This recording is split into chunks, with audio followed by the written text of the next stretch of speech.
If there's any boss in Dark Souls that would be considered unfair by the game's community, it's the Capra Demon.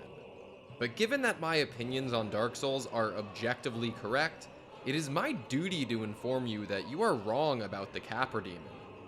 Here's why.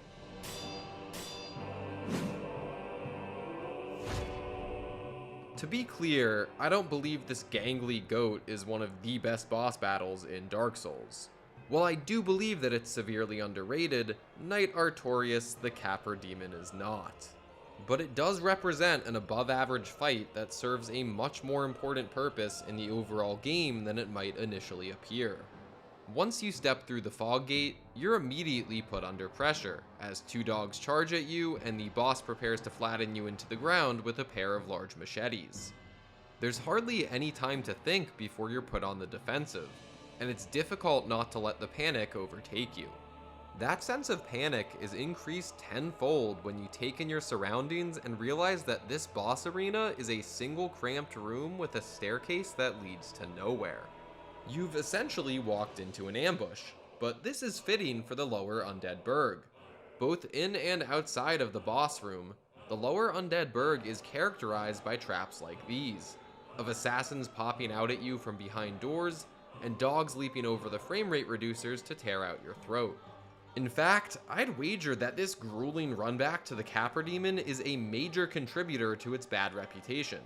Having to fight through or sprint past the horde of enemies that populate the area can be quite the headache when repeated ad nauseum, and that sense of frustration is only deepened when that marathon ends in being stomped to death in a matter of seconds, particularly when it's basic enemies inside the boss room that are doing the stomping. Although the dogs can be dispatched quite swiftly due to their low health pools, they are aggressive enough that they can overwhelm you surprisingly quickly, especially once the Capra Demon begins his assault too. While they can chip down your health and stamina, and even inflict bleed on you, the dog's abilities to stagger you, control the limited space in the arena, and to pull your focus away from the boss are the true threats. While the Capra Demon isn't too hard to navigate around, the dogs can cut off pathways and force you to cede ground if you play too defensively, and once you've been backed into a corner, your death warrant is as good as signed. The only option then, as you must eventually realize in order to succeed, is to create your own space. The only distinguishing feature of this room, the staircase, can be used to split the enemies up and break their direct access to you. While you'll only have a few moments to deal with the dogs as they chase after you up the stairs, you'll only need a few moments to take down one or both of them, and then you can simply drop off the top of the steps before the Capra Demon can reach you. This process isn't difficult to replicate, and once the dogs are down, the Capra Demon is much easier to manage, although the tight walls of the arena still constrict the player's options. The boss's moveset isn't particularly vast or complex, and its health pool isn't that large either. It still poses a decent threat in the early game for inexperienced players, and its overhead leaping attack can be legitimately challenging to deal with due to how easily it can break your guard. The demon's damage output is respectable, and it applies consistent pressure to the player, but the Capra Demon is still a bit of a pushover on its own. It could be said that the arena is the true obstacle to overcome here, and once overcome, the experience gained from this encounter will be illuminating. Because upon defeat, the Capra Demon drops the key to the depths, which opens a door that's only a short jaunt away.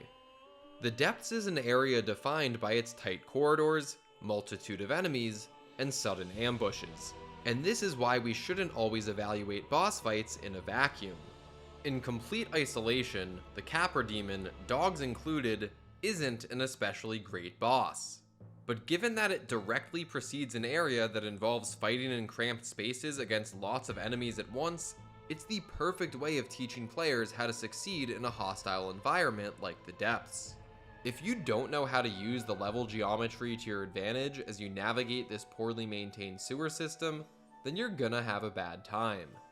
The Capra Demon isn't just Dark Souls' most underappreciated boss, it's also its most underappreciated teacher. The entire lower Undead Burg, in fact, is a teacher as well.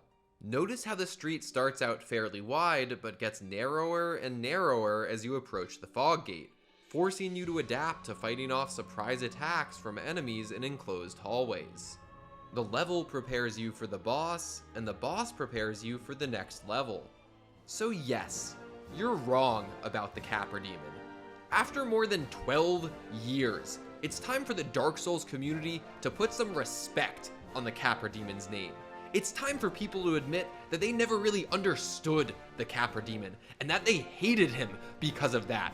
It's time, as a unified community, to recognize the Capra Demon as a pretty okay guy, and I shall not rest soundly until every Dark Souls fan has been enlightened by the pure, burning truth of the Capra Demon's competence as a boss fight.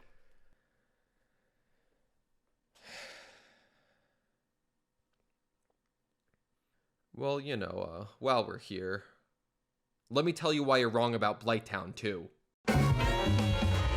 Upon reaching the end of the depths, the player will gain access to Blighttown, an area that has garnered an even greater level of infamy than the Capra Demon has. Again though, taking in the broader context here is important. While I do believe that Blighttown is a very well-designed level, I won't be going into the nitty-gritty of what makes its level design so effective here.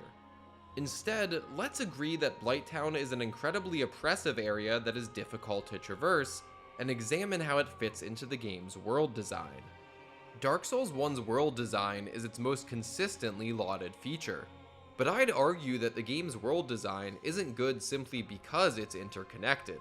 It's good because of how it uses that interconnectedness.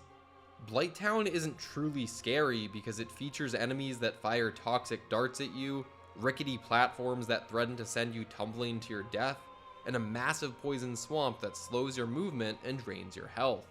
It's scary because in order to escape all of that terror, you have to climb up out of Blighttown, trudge through the slimy runoff of the depths, battle back through the hive of ruffians of the lower Undead Burg, hike up through the Undead Burg, and then finally plod back home to the warmth and comfort of Firelink Shrine. When you're in Blighttown, you're stuck in Blighttown, with all of its crotchety denizens and ceaseless OSHA violations. It's legitimately daunting to realize how far you have to travel just to get out of the poison swamp, and the further you descend down the haphazard planks, the more powerful that feeling becomes. If Blighttown was located adjacent to the hub area though, then that feeling of fear you experience while battling through it, that fear of being trapped far away from the safety of Firelink Shrine, would evaporate, even if Blighttown's level design remained constant. Both Blighttown and the Capra Demon may be reviled by a large portion of the player base, but their placement in the world of Dark Souls is nothing short of a stroke of genius.